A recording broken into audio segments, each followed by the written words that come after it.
नमस्कार, चलिए जानते हैं हरियाणा की आज की सभी ताजा खबरें। लेकिन उससे पहले आप भारत न्यूज चैनल को सब्सक्राइब कर लें ताकि हरियाणा से जुड़ी हर प्रकार की खबर आपको सबसे पहले मिले। हरियाणा के कई जिलों में आज सुबह से ही तेज बारिश हो रही है। बारिश से सड़कों पर पानी भर गया और जाम की स्थिति बन गई। लोगों को ऑफिस और स्कूल पहुंचने में परेशानी हुई। मौसम विभाग ने 30 जुलाई तक भारी बारिश की चेतावनी दी है। राज्य के अधिकतर हिस्सों में तेज बारिश होने की संभावना जताई गई है। प्रशासन ने लोगों को सतर्क रहने की अपील की है। रोहतक और झज्जर जिले में स्कूलों की छुट्टी घोषित कर दी गई है। तेज बारिश के कारण बच्चों की सुरक्षा को ध्यान में रखते हुए फैसला लिया गया है। करनाल में खेतों में बारिश का पानी भर गया। धान और सब्जी की फसलें पानी में डूब गई हैं। किसानों को भारी नुकसान की आशंका जताई जा रही है। फरीदाबाद में बिजली गिरने से 2 लोगों की दर्दनाक मौत हो गई। घटना खेतों में काम करते समय हुई। मौके पर ही जान चली गई। प्रशासन ने मृतकों के परिजनों को 4-4 लाख देने की घोषणा की है। हिसार के सरकारी अस्पताल की छत से बारिश का पानी टपकने लगा। मरीजों को टपकते पानी से बचाने के लिए वार्ड बदलना पड़ा। अस्पताल प्रशासन ने मरम्मत कार्य शुरू कर दिया है। पंचकूला की अंडरग्राउंड पार्किंग में पानी भर गया। गाड़ियों के फंसने से वाहन चालकों को काफी परेशानी हुई। नगर निगम की टीम पानी निकालने में जुटी है। कैथल के कलायत में बारिश के चलते सड़क धंस गई। इससे ट्रैफिक पूरी तरह से बाधित हो गया। प्रशासन ने वैकल्पिक मार्ग तैयार कर दिया है। पानीपत में ओवरफ्लो नालों से घर में गंदा पानी घुस गया। निवासियों ने नगर निगम से जल्द निकासी की मांग की है। सफाई कर्मियों की टीम मौके पर तैनात कर दी गई है। यमुनानगर में यमुना नदी खतरे के निशान के करीब पहुंच चुकी है। पानी के बढ़ते स्तर को देखकर एनडीआरएफ को अलर्ट कर दिया गया है। नदी के आसपास के गांवों को सावधानी बरतने की सलाह दी गई है। मुख्यमंत्री ने बारिश प्रभावित इलाकों का दौरा करने के निर्देश दिए। प्रशासन से नुकसान का आकलन कर तुरंत राहत पहुंचाने को कहा। मुख्यमंत्री खुद भी कुछ क्षेत्रों का दौरा कर सकते हैं। राज्य सरकार किसानों के फसल नुकसान की भरपाई करेगी। जल्द मुआवजा नीति की घोषणा होने की उम्मीद है। कृषि विभाग नुकसान की रिपोर्ट तैयार कर रही है। गुरुग्राम में स्मार्ट मीटर लगाने का कार्य तेजी से चल रहा है। अब तक 75% घरों में मीटर लग चुके हैं। शेष इलाकों में अगस्त तक कार्य पूरा हो जाएगा। फतेहाबाद में ट्रैक्टर ट्रैली पलटने से 3 मजदूर घायल हो गए। ये सभी खेतों में काम करने जा रहे थे। स्थानीय अस्पताल में सभी का इलाज चल रहा है। सिरसा जिले में अवैध शराब फैक्ट्री का भांडाफोड़ किया गया। पुलिस ने मौके में भारी मात्रा में शराब बरामद की। 3 आरोपी गिरफ्तार कर जेल भेजे गए। करनाल में सीईटी पेपर लीक मामले में नया आरोपी गिरफ्तार हुआ। उसके मोबाइल से कई संदिग्ध चैट मिले हैं। पूछताछ में और नाम सामने आने की भी संभावना है। रोहतक पीजीआई में डॉक्टरों की हड़ताल अब समाप्त हो गई है। प्रशासन और डॉक्टरों के बीच समझौता हो गया। आज से ओपीडी सेवाएं फिर से शुरू हो गई हैं। झज्जर में स्कूल बस और ऑटो की टक्कर हो गई। हादसे में 4 स्कूली छात्र घायल हुए हैं। पुलिस ने बस चालक को हिरासत में लिया है। कैथल में सरकारी राशन वितरण में बड़ी गड़बड़ी उजागर हुई है। लोगों को घटा हुआ राशन दिया जा रहा है। अब जांच अधिकारी गांव पहुंच चुके हैं। जींद की एक गौशाला में चारा घोटाले की शिकायत दर्ज हुई। आरोप है कि फर्जी बिल लगाकर लाखों की हेराफेरी हुई। पुलिस ने एफआईआर दर्ज कर जांच शुरू कर दी है।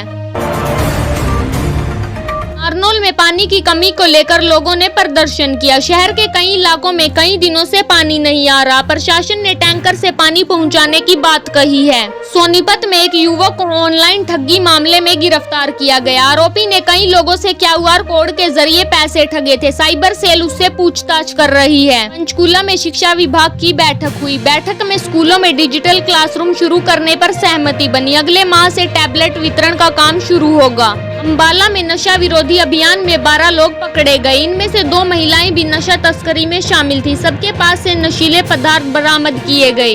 कुरुक्षेत्र विश्वविद्यालय के एडमिशन पोर्टल में तकनीकी दिक्कत आई। छात्रों को फॉर्म भरने में परेशानी हो रही है। प्रशासन ने जल्द सुधार का भरोसा दिया है। सिरसा में बारिश के चलते कई गांवों में बिजली चली गई। बिजली विभाग की टीम लगातार मरम्मत कर रही है। गांव वालों ने जल्द बहाली की मांग की है। फरीदाबाद नगर निगम ने जल भराव के लिए हेल्पलाइन नंबर जारी किया। लोग इस नंबर पर कॉल कर तुरंत शिकायत दर्ज करा सकते हैं। सभी टीमों को मौके पर भेजा जा रहा है। करनाल में तेज रफ्तार गाड़ी की टक्कर से बाइक सवार की मौत हो गई। मृतक युवक गांव का ही रहने वाला था। पुलिस ने मामला दर्ज कर जांच शुरू कर दी है। भिवानी की महिला पंच ने पंचायत में भ्रष्टाचार का खुलासा किया। उन्होंने निर्माण कार्यों में घोटाले की शिकायत की है। डीसी ने तुरंत जांच टीम गठित की। कैथल में पुलिस ने युवक को 5 किलो चरस के साथ पकड़ा। यह युवक बाहर से नशा लेकर आया था। कोर्ट ने उसे न्यायिक हिरासत में भेजा। झज्जर में बारिश से भरे गड्ढे में बाइक फिसल गई। हादसे में 2 युवक घायल हो गए। स्थानीय लोगों ने उन्हें अस्पताल में पहुंचाया। पानीपत थर्मल प्लांट में मेंटेनेंस के कारण उत्पादन बंद है। इसके चलते शहर में बिजली कटौती हो रही है। प्रशासन ने शाम तक सुधार की बात कही। रोहतक ITI में नए कोर्स की शुरुआत हुई है। इस कोर्स से तकनीकी छात्रों को रोजगार मिलेगा। दाखिले की प्रक्रिया ऑनलाइन शुरू हो चुकी है। यमुनानगर में किसानों ने आंदोलन की चेतावनी दी है। सरकार पर वादे न निभाने का आरोप लगाया गया। आंदोलन की तारीख जल्द घोषित की जाएगी। फतेहाबाद में मिड डे मील में कीड़ा मिलने से हड़कंप मच गया। अभिभावकों ने स्कूल प्रशासन से जवाब मांगा है। जिला शिक्षा अधिकारी ने जांच शुरू कर दी है।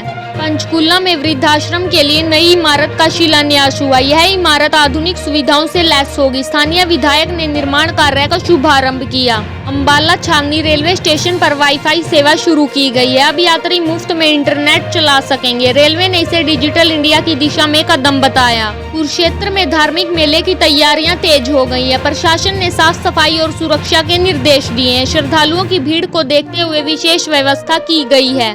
सोनीपत में स्कूली बच्चों के लिए नई साइकिल योजना घोषित हुई। गरीब परिवारों के बच्चों को मुफ्त में साइकिल दी जाएगी। योजना का लाभ अगस्त से शुरू होगा।